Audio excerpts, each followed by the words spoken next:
ప్రభువైన యేసుక్రీస్తు నామములో ఈ పరిశుద్ధ ఆరాధనకు మిమ్మల్ని ప్రేమతో ఆహ్వానిస్తూ ఉన్నాం. ప్రార్థన చేసుకున్నాం. పరిశుద్ధమైన దేవ, ఈ ఆరాధన ద్వారా మీరే మహిమ ఘనత ప్రభావం పొందుకోమని యేసునామమున నడుచున్నాం తండ్రి. సమస్త దేశంలారా యెహోవాకు ఉత్సాహధ్వని చేయడి, సంతోషంతో యెహోవాను సేవించడి, ఉత్సాహగానము చేయించు ఆయన సన్నిధికి రండి. యెహోవా ఈ దేవుడని తెలుసుకోండి. ఆయనే మనల్ని పుట్టించిన మనం ఆయన వారం, ఆయన ప్రజలు, ఆయన మేపు గొర్రెలు. కృతజ్ఞతార్పణలను చెల్లించు, ఆయన గుమ్మంలో ప్రవేశించుడి, కీర్తనలు పాడుచు, ఆయన ఆవరణలో ప్రవేశించుడి, ఆయన స్తుతించుడి, ఆయన నామమును గణపరచుడి. యెహోవా దయాళుడని కృపనిత్యముండు, ఆయన సత్యము తరతరములో ఉన్నది. హల్లెలూయా, స్తుతి మహిమ ఎల్లప్పుడు దేవునికి ఇచ్చెదము. హల్లెలూయా, హల్లెలూయా, హల్లెలూయా, హల్లెలూయా, స్తుతి మహిమ ఎల్లప్పుడు దేవునికి ఇచ్చెదము. అల సైన్యములకు అధిపతి అయిన ఆ దేవుని స్తుతించెదము. అల సైన్యములకు అధిపతి అయిన ఆ దేవుని స్తుతించెదము. అలసంద్రములను దాటించిన ఆ యెహోవాను స్తుతించెదము. అలసంద్రములను దాటించిన ఆ యెహోవాను స్తుతించెదము. హల్లెలూయా, స్తుతి మహిమ ఎల్లప్పుడు దేవునికి ఇచ్చెదము. హల్లెలూయా, స్తుతి మహిమ ఎల్లప్పుడు దేవునికి ఇచ్చెదము. ప్రార్థన చేసుకున్నాం. సర్వలోకమును సర్వ సృష్టిని ఏకరీతిగా పరిపాలించిన మా పరలోకపు తండ్రి, మీ ప్రశస్తమైన శ్రేష్టమైన విలువైన సన్నిధిని బట్టి స్తోత్రాలు నాయన. అనేక మంది కాలగర్భంలో కలిసినప్పటికీ మమ్మల్ని సజీవుల రెక్కల క్రింద ఉంచి నీ సన్నిధిలో నిలవబెట్టినందుకు వందనాలు. మరి కొంతమంది లోకమనే నాశనపు గుంటలో దిగజారిపోతే మాకు రక్షణ భాగ్యాన్ని ఇచ్చారు, మీకు వందనాలు. ఈ ఆరాధన ద్వారా మీరే మహిమ ఘనత ప్రభావములు పొందుకోమని యేసునామమున అడుగుచున్నాం తండ్రి, ఆమేన్. మరి సమయంలో ఒక కీర్తన మనం చదువుకుందాం. మొదటి కీర్తన నేను చదువుతాను, నా వెనకాల చెప్పండి. దుష్టులు ఆలోచన చొప్పున నడవక, పాపుల మార్గమున నిలవక, అపహాసకులు కూర్చుండు చోటను కూర్చుండక, యెహోవా ధర్మశాస్త్రమునందు ఆనందించుచు దివారాత్రము దానిని ధ్యానించువాడు ధన్యుడు. అతడు నీటి కాలువల యోరను నాటబడినదై ఆకువాడక తన కాలమందు ఫలమిచ్చు చెట్టు వలె ఉండును. అతడు చేయునదంతయు సఫలమగును. దుష్టులు అలాగుననుండక గాలి చెదరగొట్టు పొట్టు వలె ఉందురు. కాబట్టి న్యాయ విమర్శలో దుష్టులను, నీతిమంతుల సభలో పాపులను నిలవరు. నీతిమంతుల మార్గము యెహోవాకు తెలియను, దుష్టుల మార్గము నాశనం నాకు నడుపు. మనం అందరం కూడా పశ్చాత్తాపంతో 2 నిమిషాలు ప్రార్థన చేసుకుందాం. మరి ప్రతి ఒక్కరూ కూడా మనం చేసిన ప్రతి తప్పిదములను ప్రభు ఎదుట ఒప్పుకుందాం. మరి నిజమైన పశ్చాత్తాపంతో దేవుని ఎదుట మనము ప్రార్థన చేద్దాం. దేవా, నీ కృప చెప్పున నన్ను కరుణింపుము, నీ వాత్సల్య బాహుల్యం చెప్పున నా అతిక్రమము తుడిచివేయము. నా దోషము పోనట్లు నన్ను బాగుగా కడుగుము, నా పాపము పోనట్లు నన్ను పవిత్రపరచుము. నా అతిక్రమము నాకు తెలిసే ఉన్నవి, నా పాపం ఎల్లప్పుడూ నా ఎదుట ఉన్నది. నీకు కేవలం నీకే విరోధముగా నేను పాపం చేసి ఉన్నాను. నీ దృష్టి ఎదుట నేను చెడుతనము చేసి ఉన్నాను. ఆజ్ఞ ఇచ్చినప్పుడు నీవు నీతిమంతుడిగా ఆగపడదవు, తీర్పు తీర్చినప్పుడు నిర్మలుగా ఆగపడదవు. నేను పాపములో పుట్టినవాడును, పాపంలోనే నా తల్లి నన్ను గర్భంలో ధరించును. నీవు అంతరంగంలో సత్యమును కోరుచున్నావు, ఆంతర్యమును నాకు జ్ఞానం తెలియజేయదు. నేను పవిత్రుడగినట్లు హిస్సోపుతో నా పాపం పరిహరించుము. హిమము కంటే తెల్లగా ఉండునట్లు నన్ను కడుగుము. సంతోషము నాకు వినిపించుము. అప్పుడు నీ విరిచిన ఎముకలు హర్షించును. నా పాపములకు విముఖుడవు కమ్ము, నా దోషములన్నింటినీ తుడిచివేయము. దేవా, నా యందు శుద్ధ హృదయం కలగజేయము. నా అంతరంగంలో స్థిరమైన మనస్సును నూతనముగా పుట్టించుము. నీ సన్నిధిలో నన్ను త్రోసేది ప్రభు. నీ పరిశుద్ధాత్మను ఎదురుని తీసివేయి. నీ రక్షణానందం నాకు మరలా పుట్టించు. అయ్యా నా నోరు నీ స్తుతిని ప్రచురపరచునట్లు పెదవులను తెలుగుమని ప్రార్థన చేసి మా బాల్య పాపములు ఎవరు పాపం ఈ సన్నిధిలో మేము ఒప్పుకొనిచున్నాం. మమ్మల్ని పవిత్రపరచు, పరిశుద్ధపరచు, శిలువ రక్తంతో మమ్మల్ని కడిగి శుద్ధి చేసి పవిత్రపరచమని యేసునామమున అడుగుచున్నాం తండ్రి. ఆమేన్. ఈ సమయంలో మరి ఒకసారి విజ్ఞాపన ప్రార్థన చేసుకున్నాం. పరిశుద్ధుడైన దేవా మీకు వందనాలు, స్తోత్రాలు. ఆయన గొప్ప దేవుడు, శక్తిమంతుడు, జీవాధిపతి, సకల జలాచర జీవరాశులను సృష్టించిన దేవుడు వందనాలు. మా పరిచర్యను దీవించండి. ఆత్మీయంగా అనేక నూతన ఆత్మలు రక్షించబట్టకు సహాయం చేయండి. మమ్మల్ని కూడా బలమైన సాధనాలుగా అనేక మందిని మీ వైపు త్రిప్పుటకు కావలసిన ఆత్మీయ జ్ఞానమును మాకు అనుగ్రహించండి. మాకు మీ కృప దయచేయమని ప్రార్థన చేస్తున్నాం. మా గ్రామములను, మా మండలం, మా జిల్లా, రాష్ట్రం, దేశం కొరకు, దేశ శాంతి భద్రతల కొరకు, ప్రపంచ దేశాల నెమ్మది కొరకు ప్రార్థన చేసిన సహాయం చేయండి ప్రభా. అలాగే ప్రభా అనేక దేశాల్లో కరోనా వైరస్ ఉంది, ఇంకా తగ్గుముఖం పడుతుంది. ఇంకా సంపూర్ణంగా విడుదల దయచేయండి.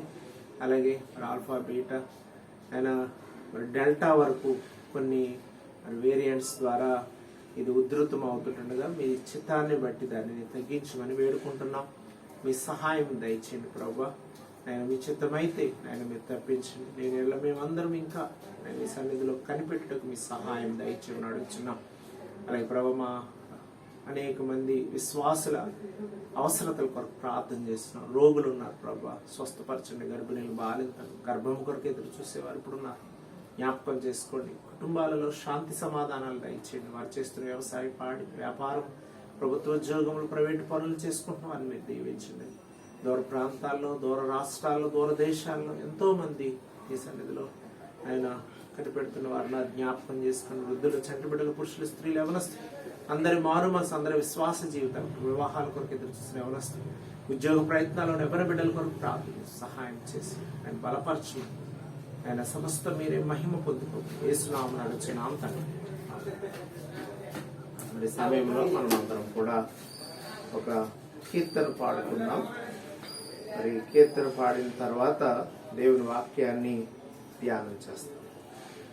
నడిపించు నావా నడి సాంద్రమున దేవా, నవ జీవన మార్గమున నా జన్మ తరింప, నవ జీవన మార్గమున నా జన్మ తరింప.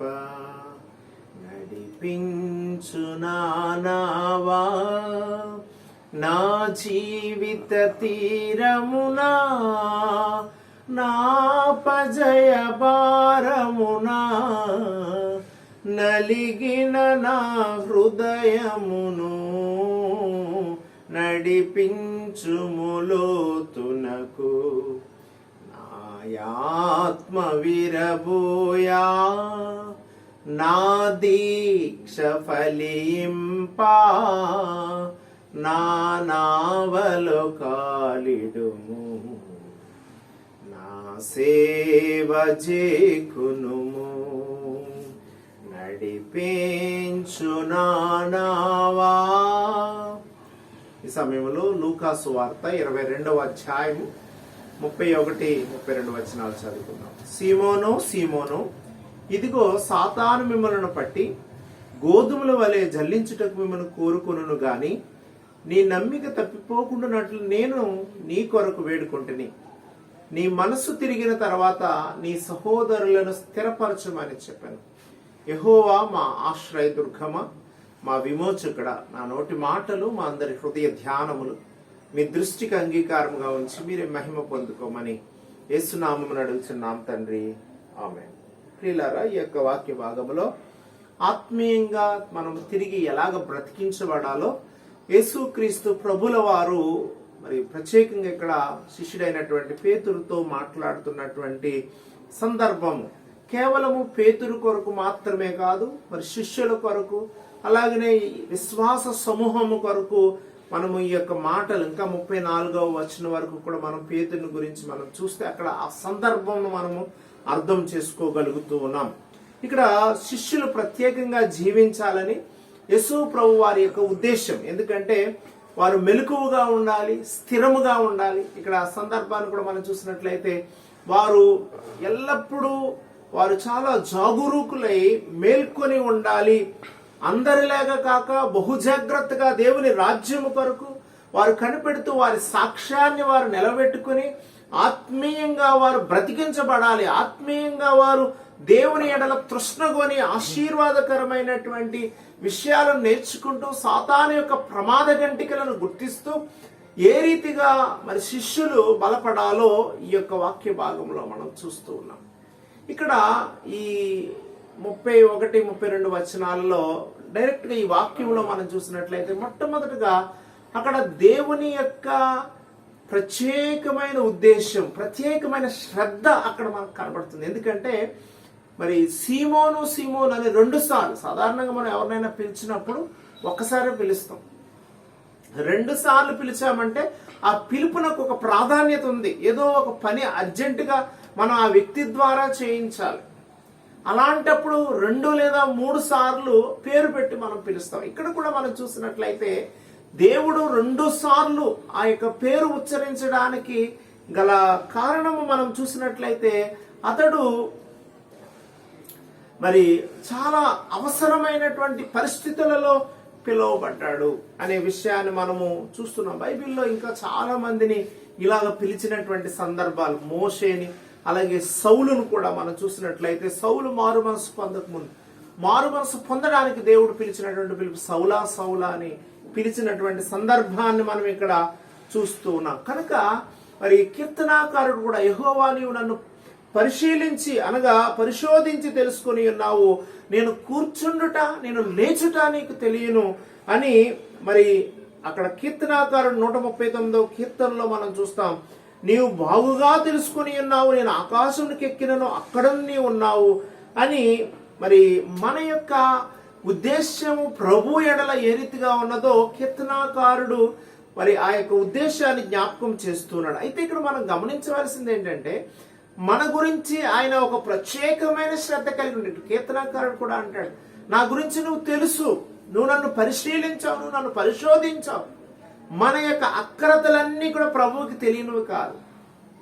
మన యొక్క ఆహారం అంటే మన అవసరాలు, మన ఆహారం గురించి కానీ, మన ఆరోగ్యం గురించి కానీ, లేకపోతే మన ఆర్థిక విషయాలు కానీ, మనము అపాయాలు రాకుండా మనం ఏ రీతిగా ఉండాలో అన్ని విషయాలలో కూడా దేవుడు మన ఎడల శ్రద్ధ చూపిస్తూ ఉన్నాడు. కనుక దేవుడు మన మీద ఉంచినటువంటి శ్రద్ధ ఇక్కడ దేవుడు కేవలం సీమోనును మాత్రమే కాదు, ఒకవేళ ఈ వాక్యమును మనం అన్వయించుకుంటే మనలను కూడా అంటే చాలా కేర్ఫుల్ గా ఆయన యొక్క స్వరాన్ని మనం వినాలి.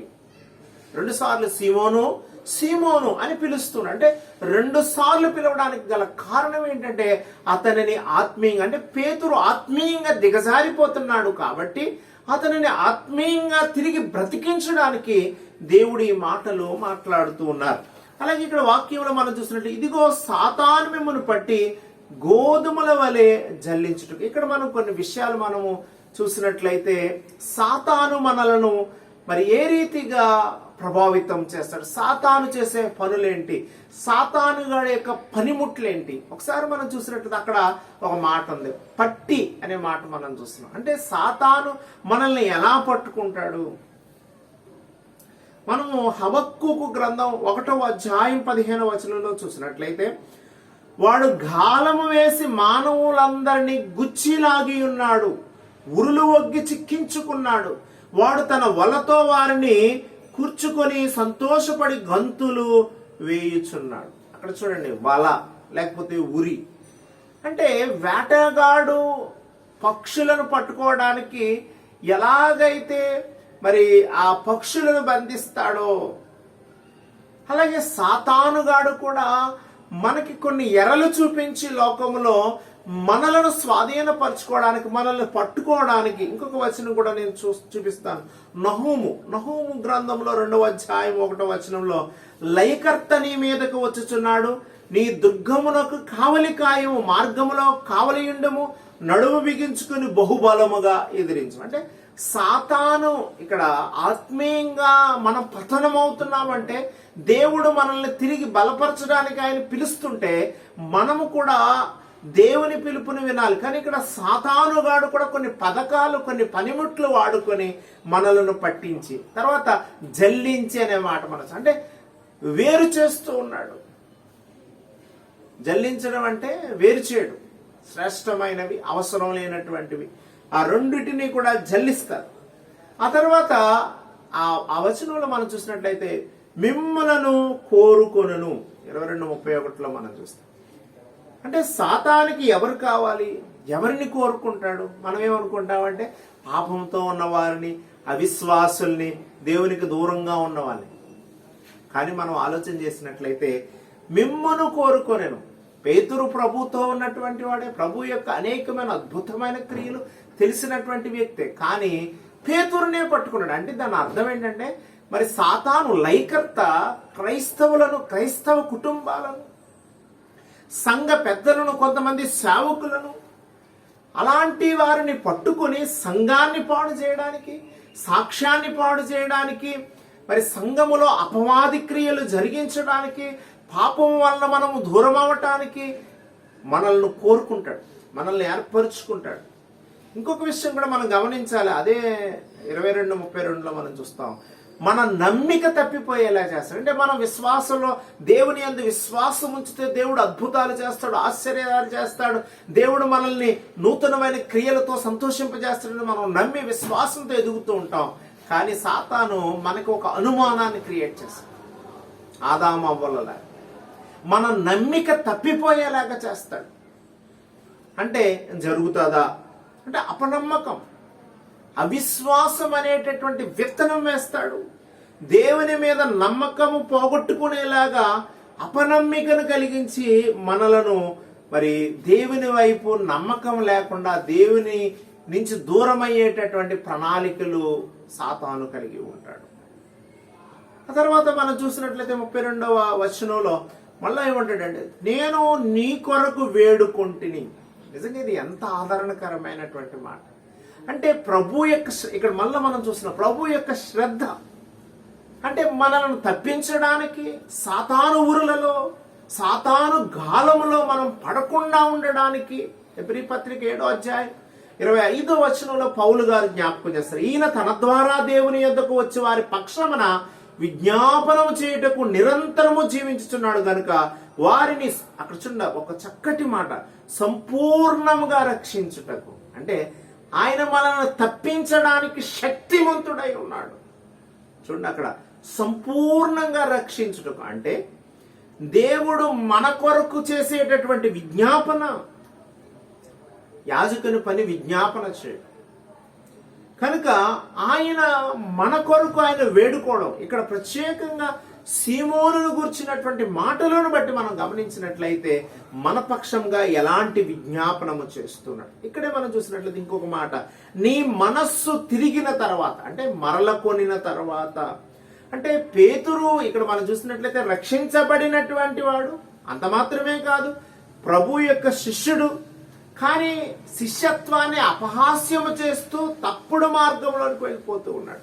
ఒక రకంగా ఇతనిలో ఉన్నటువంటి ఆలోచన, అనుభవం ఏంటంటే నిరాశలో, నిస్పృహలో ఉండి ఆత్మీయంగా దిగజారిపోతూ ఉన్నాడు. అంటే ప్రభువు వేరు చేయబడం అనేటటువంటి క్రియ సాతాను లొంగ తీసుకున్నటువంటి అనుభవంలోనికి వెళ్ళిపోతుంటే దేవుడు అతను అందుకే ప్రత్యేకంగా పేతురుతో మాట్లాడుతున్నటువంటి మాట, నీ మనస్సు తిరిగిన తర్వాత. అంటే దేవుని యొక్క అచంచలమైనటువంటి ఉద్దేశము, లేకపోతే పేతురు ఎడలా ఉన్నటువంటి పేతురు యొక్క విశ్వాసానుభవం మనం ఇక్కడ చూసినట్లయితే నీ మనస్సు తిరిగిన తర్వాత. ఆ తర్వాత వెంటనే ఇంకొక మాట మనం చూస్తాం, నీ సహోదరులను స్థిరపరచుము. అంటే తిరిగి లేచాక మనం ఇతరులను ఎలాగ స్థిరపరచాలి? మనం ఆత్మీయంగా ఉండి ఆత్మీయంగా లేనటువంటి వారిని అవహేళన చేయడం, గేలి చేయడం, అవమానించడం కాదు. మనం ఏం చేయాలంటే మన సహోదరులను స్థిరపరచము. కొంతమంది వారు చెడిపోయి సంఘమునకు వారు వ్యతిరేకంగా ఉండి అనేక మందిని పాడు చేస్తూ ఉంటారు. ఇక్కడ మనం చూసినట్లయితే దేవుడు మనకిచ్చిన ఒక ఉద్దేశము, దేవుడు మనల్ని బలపరిచినటువంటి ఉద్దేశము, మనము మారు మనస్సు పొందిన తర్వాత, మనం మొదట మారు మనస్సు పొందాలి. మనము మారు మనస్సు పొందడం ద్వారా అనేక మంది స్థిరపరచబడతారు. ఇప్పటికీ కూడా ఇక్కడ మనం ఈ యొక్క వాక్య భాగంలో చూసినట్లయితే పేతురు యొక్క ఓవర్ కాన్ఫిడెన్స్ మనం చూస్తాం. పేతురు అంటాడు కదా 33వ వచనంలో చూస్తే, అయితే అతడు ప్రభువా నీతో కూడా చెరలోనికి మరణమునకు వెళ్ళుటకు నేను సిద్ధముగా ఉన్నానని ఆయనతో చెప్పాడు. ఈ విషయాన్ని బట్టి నేను ఒక ప్రశ్న, విశ్వాసుల్లో పెద్ద పాపములు వాళ్ళు విడిచిపెట్టొచ్చు, కానీ ఇక్కడ ఈ విషయం ద్వారా నేను చెప్పాలనుకుంటున్నాను, ఆత్మీయ గర్వం. కొంతమంది ప్రభువులోనికి వచ్చి ప్రభువులో బలపడిన తర్వాత సాతాను వాళ్ళు ఏ రీతిగా ప్రేరేపిస్తుందంటే వారికి ఒక గర్వం, అంటే నేను ఏదైనా చేస్తాను అని అంటారు, కానీ మనసులో అది చెయ్యలేనటువంటి పతనపు అనుభవం కొంతమందిలో ఉంటుంది. ఇక్కడ కూడా మనం చూస్తున్నట్లయితే పేతురులో ఎంతటి అనుభవం ఉన్నా, ఎంతటి పరిజ్ఞానం ఉన్న వారిలో అతను మరి కొంచెం వివేచించగలిగినటువంటి వ్యక్తిగా మనకి ఇక్కడ కనబడుతున్నప్పటికీ కూడా, అక్కడ చూడండి, నువ్వు ముమ్మారు నేను తెలియనని అబద్ధం చెప్తావు. ఒక చిన్నది కూడా పేతురుని అడుగుతుంది, నువ్వు యేసు ప్రభు యొక్క శిష్యుడు కదా అన్నప్పుడు కూడా, అంటే ఏంటంటే ఇతను ముందేమన్నాడు, ప్రభువా నీతో కూడా చెరలోనికి మరణం వరకు నేను వెళ్ళడానికి సిద్ధంగా ఉన్నాను అన్నాడు. మరలా ఏమంటున్నాడు, ఒక చిన్నది అడిగినప్పుడు ప్రభు ఎవరో నాకు తెలియదు. అంటే ఇక్కడ ఏంటంటే ప్రభువుతో మాట్లాడుతున్నాడు, కానీ ఇతని వ్యక్తిగత జీవితంలో ప్రభువు మీద ఉన్నటువంటి ఉద్దేశం వేరేగా ఉంది. అంటే లోకంలోనికి వెళ్ళేసరికి తప్పించుకునేలాగా మాట్లాడుతున్నాడు. అంటే ఇతనిలో ఆత్మీయ గర్వము ఉన్నదని చెప్పడానికి నేను ఈ మాటలు చెప్తున్నాను. 1 కొరింథీ 10:12 మనం చూసినట్లయితే పౌలు గారు చక్కటి మాట రాస్తారు, తాను నిలుచున్నానని తలంచుకునేవాడు. అక్కడ ఏమని రాస్తున్నాడంటే పడకుండునట్లు జాగ్రత్తగా చూసుకున్నాం. అంటే మనము నిలబడడం కాదు, మనం నిలబడడం, అందరం నిలబడతాం, కానీ నిలబడినప్పుడు మనం పడకుండా జాగ్రత్తగా చూసుకో. ఇందులో చాలా ప్రాముఖ్యమైనటువంటి ఉద్దేశాన్ని మనం ఇక్కడ చూస్తూ ఉన్నాం. కనుక మనం బంధకములలో పడి ఉన్నప్పటికీ కూడా నిరీక్షణ కలిగిన వారుగా, వాక్యంలో కూడా మనం చూస్తున్నాం, తిరిగి మళ్ళా మీరు మీ కోటలో ప్రవేశించుడి, అక్కడ 2 మీకు నేను మేలు చేసేదని తెలియపరుస్తాను. అంటే మనం ఆత్మీయంగా తిరిగి నిరీక్షణతో తృష్ణగొని దేవుని యందు విశ్వాసం గలవారమై ఉంటే ఆత్మీయ పతనము నుంచి మనం తిరిగి దేవునిలోనికి, అనగా ఆత్మీయంగా మనం బ్రతికించబడడానికి ఆయన వాక్యాన్ని ద్వారా మనల్ని మనం బలపరుచుకుంటాం. కనుక ఈ యొక్క పరిశుద్ధ దినములో మనం నేర్చుకుంటున్నటువంటి ఈ వాక్య భాగంలో పేతురు ద్వారా దేవుడు మనకు తెలియపరుస్తున్నటువంటి మాటలు. కనుక ఇంకా దేవుని మీద మనకి అపనమ్మకం కలిగి ఉంటే, తిరిగి మన మనస్సును మార్చుకుని అనేక మందిని స్థిరపరిచి మనలో ఉన్న ఓవర్ కాన్ఫిడెన్స్, అంటే అత్యధికంగా నేను భక్తి పరులను ఇలాంటి ఉద్దేశాలను పక్కన పెట్టి మన యొక్క స్థితిని మనం ఎప్పటికప్పుడు పరీక్షించుకుంటూ, ఎగ్జామిన్ చేసుకుంటూ, మనలను మనం దేవుని కొరకు బలపరుచుకుంటూ అనేక మందిని బలపరిస్తే ఇక్కడ దేవుడు చెప్పినటువంటి, ప్రభువు చెప్పినటువంటి ఉద్దేశము మన జీవితంలో నెరవేరు. కనుక ఆత్మీయంగా మనం పతనం అవ్వకూడదు, ఆత్మీయంగా మనం మరణించకూడదు. దేవుడు అంటాడు, సీమోను ద్వారా మాట్లాడుతున్నాడు, తిరిగి మరలా మనల్ని ఆత్మీయంగా బ్రతికిస్తున్నాడు. కనుక ఈ కడవరి దినాలలో మనము తిరిగి దేవుని కొరకు ఎలాంటి నూతనమైన జీవితాన్ని, నూతనమైన అనుభవాన్ని, అనేక మంది కొరకు మన జీవితాన్ని ఏ రీతిగా ఉపయోగించుకోవాలో ఈ మాటల ద్వారా దేవుడు మనతో మాట్లాడుతున్నాడు. కనుక ఈ మాటలను గ్రహించి ఆత్మీయంగా తిరిగి ఎదగడానికి, బ్రతకడానికి, మనము తిరిగి నూతనమైన జీవితాన్ని జీవించడానికి దేవుడు ఈ మాటలు మనందరి వెనికిడిలో ఆశీర్వదించునుగాక. ఆమేన్. ప్రార్థన చేసుకుందాం. పరిశుద్ధుడైన దేవ, మీ కొందనాలు. ఈ పరిశుద్ధ దినములో కొన్ని మాటలు మీరు జ్ఞాపకం చేసుకున్నాం. అవును ప్రభు, ఆత్మీయంగా పతనమైనప్పుడు తిరిగి మరలా మీరు మమ్మల్ని పిలిచి మా కొరకు వేడుకున్నటువంటి ఆ విజ్ఞాపన కొరకు మేము ప్రార్థన చేస్తాం. తిరిగి మళ్ళీ మా మనస్సును మార్చుకుని అనేక మందిని స్థిరపరచడానికి, మాలో ఉన్నటువంటి ఆయన అనేకమైన అనుభవాలను మేము తెలుసుకుని నీ కొరకు మేము జీవించటకు మీ కృప దయచేయమని, ఈ వాక్యమని ఆరాధనలో పాల్గొన్న వీళ్ళందరినీ మీరు ఆశీర్వదించమని యేసు నామమున అడుగుచున్నాం తండ్రి. ఆమేన్. పరమ తండ్రి అయిన దేవుని ప్రేమ, ప్రభువును రక్షకుడైన యేసుక్రీస్తు వారి యొక్క కృప, పరిశుద్ధాత్మ దేవుని అన్యోన్య సహవాసం, ఆశీర్వాదము ఇక్కడ ఈ యొక్క ఆరాధనలో పాల్గొన్న బిడ్డలందరికీ ప్రభు సదాకాలం తోడయండి, ఆశీర్వదించును గాక. ఆమేన్. God bless you.